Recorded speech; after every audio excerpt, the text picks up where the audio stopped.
Hi everyone. நம்ம இன்னைக்கு பார்க்க போற டாபிக் வந்து angle of deviation by prism. So இது நம்ம டீச்சர்ஸ் வந்து இந்த டாபிக் நடத்தும் போது ரொம்ப முக்கியமான ஒரு டாபிக். ஸோ இதை நல்லா கான்சென்ட்ரேட் பண்ணி பாருங்க அப்படின்னு சொல்லியிருப்பாங்க இல்லையா. ஸோ அந்த டாபிக் நம்ம ரொம்ப டீட்டெயில்டாக நம்ம கான்சன்ட்ரேஷன் பண்ணியிருந்தாலுமே ஒரு சில டவுட்ஸ் வந்து நமக்கு கண்டிப்பாக ரைஸ் ஆகும். ஸோ அந்த மாதிரி உங்களுக்கு டவுட்ஸ் இருந்தது அப்படின்னா இந்த வீடியோ பாருங்கள், உங்களுக்கு டவுட்ஸ் எதுவுமே இருக்காது உண்மையாகவே. சரியா? ஸோ டாபிக் உள்ள போயிடலாம். ஸோ ஆங்கிள் ஆஃப் டீவியேஷன் அப்படின்னா என்ன? ஸோ நம்ம நிறைய வீடியோவில் பார்த்துருப்போம் இல்லையா. Angle of deviation for mirror பார்த்துருப்போம், லென்சஸ் பார்த்துருப்போம், நிறைய பார்த்துருப்போம். ஸோ இங்கே நம்ம ப்ரிசம். ஸோ ப்ரிசமோடைய ஷேப் எப்படி இருக்கும்? இந்த மாதிரி, ரைட்டா? ஸோ இந்த மாதிரி எனக்கு ப்ரிசமோட ஷேப் இருக்கும். இதில் நம்ம இந்த ரெண்டு சைடை தான் நம்ம அந்த பாலிஷ்டு சர்ஃபேஸ் எதுக்கு நம்ம யூஸ் பண்ணோம் அப்படின்னா to pass the light. So இப்போ லைட்டை வந்து நம்ம பாஸ் பண்ணும்போது ஒரு ரிஃப்ராக்ஷன் வந்து நடக்கும் அப்படின்னு நமக்கு தெரியும். ஏன்னா இது ஒரு மீடியம், இது இன்னொரு மீடியம் இல்லையா. முடிஞ்சது. இதை நம்ம என்ன சொல்லுவோம்? பேஸ் அப்படின்னு சொல்லுவோம். Which supports this prism to stand அப்படின்னு வச்சுப்போம். அவ்வளோதான், அதுக்கு தான், வேறு எதுக்குமே இல்லை. ஸோ அப்போது நான் இங்கே என்ன பண்ண போகிறேன்? ரொம்ப சிம்பிளான ஒரு விஷயம், உங்களுக்கு ரொம்ப கிளியராக தெரிஞ்ச விஷயம்தான். என்ன பண்ணுறேன்? நான் வந்து ஒரு லைட்டை இந்த பக்கம் பாஸ் பண்ணுறேன். லைட்டா இப்படி பாஸ் பண்ணியாச்சு. அப்போது இந்த லைட்டை நான் பாஸ் பண்ணிட்ட பிறகு எனக்கு என்ன ஆகும்? நமக்கு தெரியும், எந்த ஒரு சர்ஃபேஸ் இருந்தாலுமே அதுக்கு பெர்பெண்டிகுலராக வர்றதை நம்ம நார்மல் பிளேன் அப்படின்னு சொல்லுவேன் இல்லையா. அப்போது இந்த ப்ரிசமுக்கு எனக்கு ஒரு இன்சிடென்ட் இங்கே படும்போது இதனுடைய பெர்பெண்டிகுலர் என்ன? இந்த இதுக்கு பெர்பெண்டிகுலர் இது, விச் மீன்ஸ் எனக்கு இப்படி இருக்குது. இதோட பெர்பெண்டிகுலர் என்ன? இதுதான் இல்லையா. அப்போ அந்த பெர்பெண்டிகுலர் நம்ம என்ன சொல்லுவோம்? Normal plane. அப்போது நான் இந்த இடத்துல வரைஞ்சேன்னா எனக்கு இதுக்கு பெர்பெண்டிகுலர், விச் மீன்ஸ் பெர்பெண்டிகுலர். ஆமாவா? ரைட். ஸோ அப்போது நான் பெர்பெண்டிகுலர் வரைஞ்சாச்சு. ஸோ அப்போ இதை நான் என்ன சொல்கிறேன்? இன்சிடென்ட். Right, incident. ஆமாம், அப்படி தானே சொல்லுவோம். அப்போது இந்த நார்மலுக்கும் இந்த இன்சிடென்ட்டுக்கும் ப்ரொடியூஸ் ஆகிறத வந்து நம்ம என்ன சொல்லுவோம்? Incident angle. அப்போது எனக்கு இன்சிடென்ட் ஆச்சு. இதை நான் வந்து I1 அப்படின்னு சொல்கிறேன், இன்சிடென்ட் ஆங்கிள். அப்போது இந்த ரிஃப்ராக்ஷன் எனக்கு எந்த பிளேஸ்லேருந்து எந்த பிளேஸ்? எனக்கு ரேரர் டு டென்சர். அப்போது நமக்கு ஒரு லைட்டு வந்து ரேரர் டு டென்சர் மூவ் ஆகும்போது அது என்ன ஆகும்? Which will bend towards the normal. அப்போ நார்மலுக்கு டுவர்ட்ஸாக அந்த ரிஃப்ராக்ஷன் வந்து எனக்கு நடக்கும் இல்லையா. அப்போது இந்த நார்மல் எனக்கு டுவர்ட்ஸ், அப்போ எனக்கு இதுக்கு பக்கத்தில் வரும் இல்லையா, அதான் டுவர்ட்ஸ் த நார்மல். அப்போ எனக்கு ரிஃப்ராக்ஷன் இந்த மாதிரி எனக்கு நடந்தாச்சு. இப்போ ரிஃப்ராக்ஷன் நடந்துட்ட பிறகு எனக்கு இந்த ரிஃப்ராக்ஷனுக்கும் இந்த நார்மலுக்கும் எனக்கு ப்ரொடியூஸ் ஆகிற ஆங்கிள் தான் நம்ம ரிஃப்ராக்ஷன் ஆங்கிள் அப்படின்னு சொல்லுவோம். அதை நான் R1 அப்படின்னு சொல்கிறேன். சரியா? R1 சொல்லியாச்சு. அப்போது எனக்கு இந்த சர்ஃபேஸுக்கு எனக்கு பெர்பெண்டிகுலர் என்னது? இதுதான். அப்போ எனக்கு இந்த மாதிரி சர்ஃபேஸ் இருக்கும்போது எனக்கு பெர்பெண்டிகுலர் இது இல்லையா. அப்போது நான் அதை இங்கே வரைஞ்சேன்னா இதுக்கு பெர்பெண்டிகுலர் இது.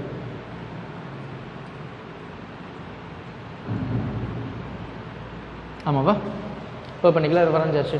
அப்போது எனக்கு ஒரு லைட்டு டென்சர் மீடியம். அப்போ எனக்கு rarer to tensor refraction நடந்தாச்சு.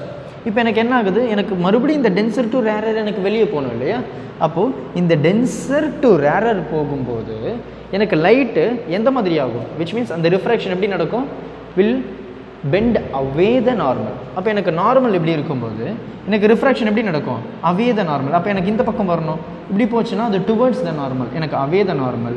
So எனக்கு ரிஃப்ராக்ஷன் இப்படி நடக்கும். ரைட்டா? அப்போது நான் இதை என்ன சொல்கிறேன்? R2. நீங்கள் நல்லா நோட் பண்ணிங்கன்னா புரியும். இந்த R2 விச் மீன்ஸ் எனக்கு இன்சிடென்ட் ரிஃப்ராக்ஷன். அப்போது எனக்கு இங்கே ரிஃப்ராக்ஷன் ஆகிற ஒரு ரே தான் எனக்கு இந்த சர்ஃபேஸுக்கு இன்சிடென்ட் இல்லையா. அப்போ எனக்கு இது இன்சிடென்ட், இது ரிஃப்ராக்ஷன். அப்போ இந்த இன்சிடென்ட்டை நான் R2 அப்படின்னு சொல்கிறேன். இது ரொம்ப முக்கியமான விஷயம். R2வை நான் இன்சிடென்ட் அப்படின்னு சொல்கிறேன், இன்சிடென்ட் ஆங்கிள். அப்போது இந்த நார்மலுக்கும் இந்த ரிஃப்ராக்ஷனுக்கும் எனக்கு ப்ரொடியூஸ் ஆகிற ரிஃப்ராக்ஷனை நான் I2 அப்படின்னு சொல்கிறேன். ரிஃப்ராக்ஷன் தான் I2ன்னு சொல்கிறேன். ஸோ இதுதான் இதோட கான்செப்ட். இப்போ இந்த சர்ஃபேஸ் நான் ஏன்னு சொல்கிறேன், பின்னு சொல்கிறேன், இதை சின்னு சொல்கிறேன். அப்போது ஒரு ரே, அந்த ரேவை நான் P அப்படின்னு சொல்கிறேன். இந்த சர்ஃபேஸ் பாயிண்ட்டை நான் Q அப்படின்னு சொல்கிறேன். ரைட். ஸோ PQ எனக்கு ரிஃப்ராக்ஷன் எங்கே நடக்குது? ஃபஸ்ட்டு ரிஃப்ராக்ஷன் இந்த சர்ஃபேஸில் படும்போது எனக்கு இந்த PQவாக இருந்தது, ரிஃப்ராக்ஷன் நடக்கும்போது எனக்கு QR மாறிடுச்சு. அப்போ எனக்கு மறுபடியும் இந்த சர்ஃபேஸில் எனக்கு ரிஃப்ராக்ஷன் நடக்குது. அப்போ டென்சர் டு ரேரர். அப்போ எனக்கு பெண்ட் அவே த நார்மல். இந்த பாயிண்ட்டை நான் RS அப்படின்னு சொல்லிட்டு அது எமர்ஜென்ட் ரே அப்படின்னு சொல்லிடுறேன், அதாவது வெளியே வர்றது. இதுதான். சப்போஸ் நான் பாஸ் பண்ணுறேன் லைட்டு, எனக்கு எந்த ஒரு இடத்துலையுமே டீவியேஷன் ஆகலை. டீவியேஷன் இன் த சென்ஸ் எனக்கு இந்த ப்ரிசம் இல்லாதப்ப நான் ஒரு லைட்டை நான் பாஸ் பண்ணுறேன் அப்படின்னா இது ஸ்ட்ரெயிட்டாக போய்டும், எந்த இடத்துலையுமே எனக்கு ரிஃப்ராக்ஷன் நடக்காது. ஏன்னா எனக்கு எந்த ஒரு மீடியமும் இல்லை. அப்போ சப்போஸ் எனக்கு மீடியம் இருந்ததுன்னா எனக்கு என்ன ஆகும்? இப்படி மாறிடும். அப்போது எனக்கு ரிஃப்ராக்ஷன் நடக்காதப்போ, மீடியம் இந்த ப்ரிசமே இல்லாதப்போ எனக்கு லைட்டு ஸ்ட்ரெயிட்டாக போய்டும். அப்போ இங்கே நம்ம எப்படி எழுதலாமா? அப்போ எனக்கு இந்த ப்ரிசம் இல்லை, அப்போ எனக்கு அனுப்புகிற லைன் வந்து விச் மீன்ஸ் அந்த ரே வந்து அப்படி போய்டும். ஆமாவா? அப்போது இந்த எமர்ஜென்ட் ரே எனக்கு இப்படி எனக்கு வெளியே வருது இல்லையா?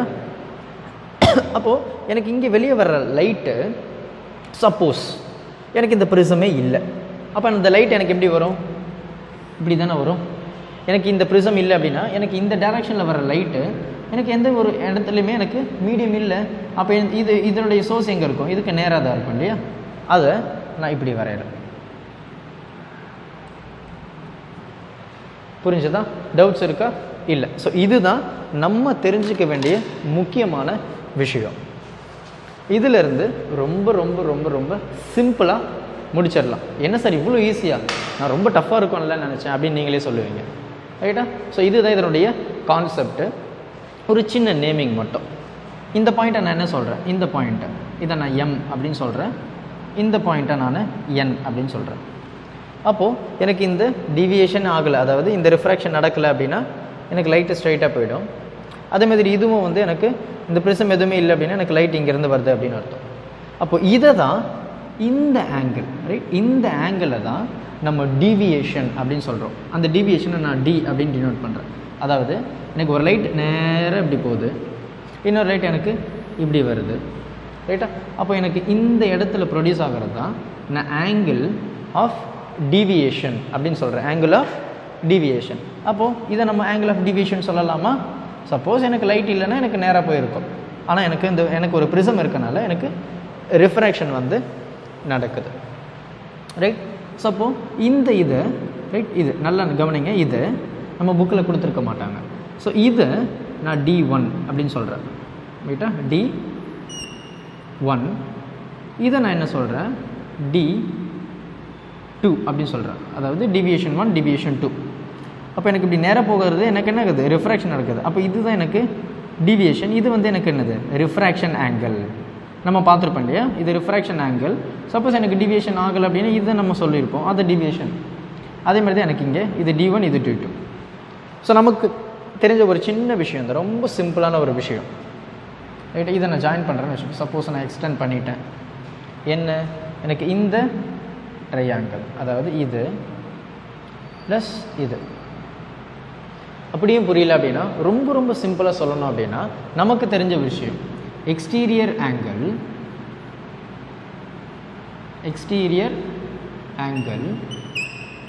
which is equal to sum of interior angle. So exterior angle which is equal to sum of interior angle நமக்கு தெரிஞ்ச விஷயம் தான். அப்போ இந்த ட்ரையாங்கிள், அந்த ட்ரையாங்கிளை நான் இங்கே வரைகிறேன் பாருங்கள், ரைட்? ஸோ இதை நம்ம D1 அப்படின்னு சொன்னோம், இதை நம்ம D2ன்னு சொன்னோம், இதை நம்ம என்ன சொல்கிறோம்? Deviation, total deviation. அப்போது இந்த exterior angle D which is equal to sum of interior angle. அப்போது நான் இதை என்ன சொல்கிறேன்? எக்ஸ்டீரியர் ஆங்கிளை D which is equal to, right, which is equal to sum of interior D1 plus D2. புரிஞ்சதா? இதுதான் நம்ம இப்போ கண்டுபிடிக்க போகிறோம். அப்போ D1 அப்படின்றது என்ன? எனக்கு இங்கே ப்ரொடியூஸ் ஆகுது இல்லையா? இதை தான் நம்ம D1 சொன்னோம். அப்போ இந்த D1 இந்த பாயிண்ட்டை இங்கே நான் அப்படியே அழகாக வரைகிறேன் பாருங்கள், இப்படி இருக்குது, ரைட்? இந்த மாதிரி இருக்குது, இந்த மேலே இருக்குல்ல அந்த ட்ரையாங்கிள். அப்போ இதை நான் D1 அப்படின்னு சொன்னேன், இதை நம்ம என்ன சொன்னோம்? Angle of division total. அப்போ இது என்ன? D2. இந்த பாயிண்ட் என்னது? இது M, இது வந்து R, இது வந்து Q. ரைட்டா? ஸோ அப்போ இந்த இடத்துல இப்போ இந்த D1 இது தானே. அப்போ இந்த D1 நான் என்ன சொல்கிறேன்னு பாருங்கள். இந்த D1 ரைட். ஸோ இது என்னது? இது தானே, இந்த பாயிண்ட் தானே, இதுதான் எனக்கு D1, இதுதானே எனக்கு டிவியேஷனுடைய ஆங்கிள். புரியுதா? இது அப்போ இந்த பாயிண்ட் என்ன? M Q R. அப்போது D1 which means இந்த angle M Q R, M Q R which is equal to, அப்போ எனக்கு இந்த ஆங்கிள் இல்லையா, அது என்னது? D1 which is equal to, இப்போ நீங்கள் இந்த டயக்ராமை நோட் பண்ணிங்கன்னா நமக்கு தெரியும். என்ன தெரியும்? என்ன சார் எல்லாமே நமக்கு தெரியும். ஆமாம், என்னென்னா ரொம்ப சிம்பிளான ஒரு விஷயம் தான், நீங்கள் கஷ்டப்பட தேவையில்லை. ஸோ நான் இங்கே என்ன சொல்லியிருக்கேன்? Exterior angle which is equal to sum of interior angle. அப்போ எனக்கு இன்டீரியர் ஆங்கிள் என்னென்னு தெரியணும். இதை நான் D1 சொல்லிட்டேன். அப்போ அது என்ன? MQR, MQR which is equal to D1 which is equal to என்னன்னா இந்த ரெண்டு ஆங்கிளுமே பார்த்தீங்க அப்படின்னா வெர்டிக்கலி ஆப்போசிட். அப்போ ஒரு ரெண்டு ஆங்கிள் வந்து எனக்கு வெர்டிக்கலாக ஆப்போசிட்டாக இருந்தால் அந்த ரெண்டு ஆங்கிளுமே ஈக்குவல். சரியா? வெர்டிக்கலி ஆப்போசிட் ஆங்கிள் எனக்கு ஈக்குவல். அப்போ எனக்கு வெர்டிக்கலி ஆப்போசிட் இந்த சென்ஸ் எனக்கு இந்த ரெண்டு ஆங்கிளும் அப்படியே நேர்மாறாக இருக்குது, அப்படியே ஆப்போசிட். அப்போது எனக்கு அந்த ரெண்டு ஆங்கிளும் ஈக்குவல். அப்போ இந்த deviation which is equal to இது ரெண்டு ஈக்குவல். ரைட்டா? அப்போ I1 ஈக்குவல் டு R1. அப்போ இந்த டேர்மை நான் எப்படி மாத்திரம் பாருங்கள். இந்த D1 which is equal to I1, இந்த R1 நான் இந்த பக்கம் எடுத்து வந்துட்டேன்னா மைனஸ் R1. புரியுதா? அப்போ எனக்கு இது கிடச்சிருச்சு. ரொம்ப சிம்பிள் தான். இந்த deviation which is equal to இந்த வெர்டிக்கலி ஆப்போசிட் ஆங்கிள் ஈக்குவல் சொல்லிட்டேன். அப்போ இந்த R இந்த பக்கம் எடுத்து வந்தேன்னா எனக்கு மைனஸ். அப்போ எனக்கு இந்த ஆங்கிள் தெரியும். இப்போ எனக்கு D2 தெரியணும் இல்லையா? அப்போ அந்த D2 நம்ம என்ன சொல்லலாம்? இது சொல்லலாமா? ஆமாம் தானே, இதானே? அப்போ M R Q. அப்போ angle M R Q which is equal to என்னது? D2 இல்லையா? D2 which is equal to என்னது? அதே தான். இப்போ எனக்கு இந்த ஆங்கிள் வரும்போது இந்த ரெண்டு ஆங்கிளும் எனக்கு வெர்டிக்கலி ஆப்போசிட். அப்போ வெர்டிக்கலி ஆப்போசிட் என்ன இருக்கும்? எனக்கு ஈக்குவல் இல்லையா? அப்போது I2 which is equal to R2. அப்போ அதே மாதிரி இந்த R இந்த பக்கம் எடுத்துகிட்டு வரேன். அப்போ D2 which is equal to I2 minus R2. கிடைச்சதா? டவுட்ஸ் இருக்கா? இல்லை. அப்போது நம்ம என்ன சொல்கிறோம்? Total deviation which is equal to D1 plus D2. அப்போ நம்ம இங்கே அப்படியே சப்ஸ்டியூட் பண்ணலாம். ரொம்ப சிம்பிள். இந்த ஈக்குவேஷனை நான் 1 அப்படின்னு இதை நம்ம 1ன்னு சொல்லுவோம், இந்த ஈக்குவேஷனை 2ன்னு சொல்லுவோம், இந்த ஈக்குவேஷனை 3ன்னு சொல்லிடுவோம்.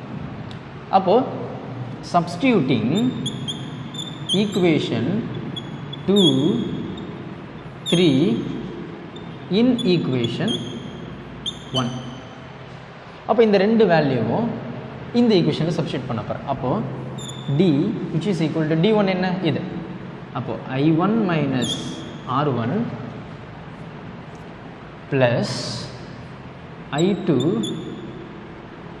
minus R2. ரைட்டா? ஸோ அப்போது இதை நம்ம எப்படி ரீஅரேஞ்ச் பண்ணுறோம் பாருங்கள். I1 plus I2. I1 I எல்லாம் ஒரு பக்கம் எடுத்துகிட்டு வந்தாச்சு, அது ஒரே தான் ஜாயின் பண்ணியாச்சு. ஸோ அப்போ I1 plus I2 minus R1 plus R2. புரியுதா? ஸோ I1 இங்கே எனக்கு ரெண்டு மைனஸ் R1 இருக்குது, மைனஸ் R2. அப்போ மைனஸ் எடுத்துட்டேன் காமனாக அப்படின்னா மைனஸு. அப்போ R1 ப்ளஸ் R2 இல்லையா? R1 plus R2. ஸோ இந்த ஈக்குவேஷனை நான் 4 அப்படின்னு சொல்கிறேன். ரைட்டா? ஸோ ரொம்ப சிம்பிளான ஒரு விஷயம் தான், டவுட்ஸ் இருக்காது. ஸோ இதுக்கப்புறம் நம்ம என்ன சொல்ல போகிறோம்? ரொம்ப அழகான ஒரு விஷயம். ஃப்ரம் குவாட்ரிலேட்ரல் என்ன இது? AQNR. AQNR. சப்போ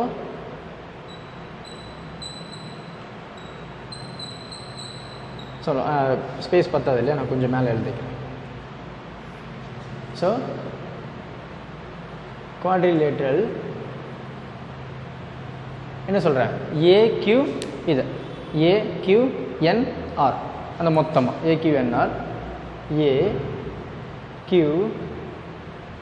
AQNR இல்லையா? இது quadrilateral triangle, சாரி quadrilateral.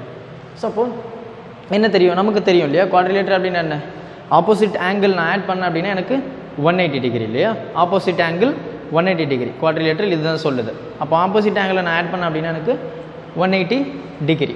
அப்போது இந்த இடத்துல பார்த்தீங்கன்னா இந்த சர்ஃபேஸ்க்கு இது பெர்பெண்டிகுலர், ஆமாவா? நல்ல கவனிங்க, இந்த சர்ஃபேஸுக்கு இது பெர்பெண்டிகுலர் அப்படின்னா இது 90 டிகிரி. எஸ், ஆமாம். அப்போது எனக்கு இதுவும் பார்த்தீங்கன்னா இந்த சர்ஃபேஸுக்கு எனக்கு இதுவும் பெர்பெண்டிகுலர் தான் இல்லையா? அப்போ எனக்கு இதுவும் 90 டிகிரி தானே, ஆமாவா? அப்போ அதே மாதிரி இந்த இதை பார்த்தீங்க அப்படின்னா எனக்கு இது 90 டிகிரி. ஸோ ஆப்வியஸ்லி எனக்கு இதுவும் 90 டிகிரி தான், ரைட்டா? ஸோ அப்போ இதை வந்து நான் 90 + 90 என்ன சொல்லிட்டேன், 180. அப்போது அந்த ரெண்டு ஆங்கிளை நான் ஆட் பண்ணுறேன் 180. ஸோ அதே மாதிரி எனக்கு இந்த ரெண்டு ஆங்கிளையும் நான் ஆட் பண்ணேன் அப்படின்னா எனக்கு அதுவும் 180 தான் அக்கார்டிங் டு த குவாட்ரிலேட்டர், சரியா? அப்போ எனக்கு இதுவும் 180 ஆட் பண்ணும்போது இதுவும் எனக்கு 180. Opposite angles R 180. ஸோ அப்போது இந்த ஆங்கிளை நான் என்ன சொல்கிறேன், ஆங்கிள் ஏ, அதாவது angle of prism, angle A plus இந்த ஆங்கிள் இருக்கு இல்லையா, இந்த ஆங்கிள் நான் எப்படி சொல்கிறேன் பாருங்கள், QNR. அப்போது angle QNR which is equal to 180 degree. ஏன் 180 degree? Because opposite angles R equal to 180 degree. அப்போ ஆப்போசிட் ஆங்கிள், அப்போது இந்த ஆங்கிளை நான் ஏன்னு சொல்கிறேன், இந்த ஆங்கிளை இது சொல்லிட்டேன். அப்போ QNR, ஓகேவா, which is equal to 180 degree. புரிஞ்சதா? அப்போ இதை நான் 5 அப்படின்னு சொல்கிறேன். புரிஞ்சதில்ல? ரைட். ஸோ அதுக்கப்புறம் ரொம்ப சிம்பிளான ஒரு விஷயம் தான், நீங்கள் கஷ்டப்படலாம் தேவையில்லை, முடிஞ்சது.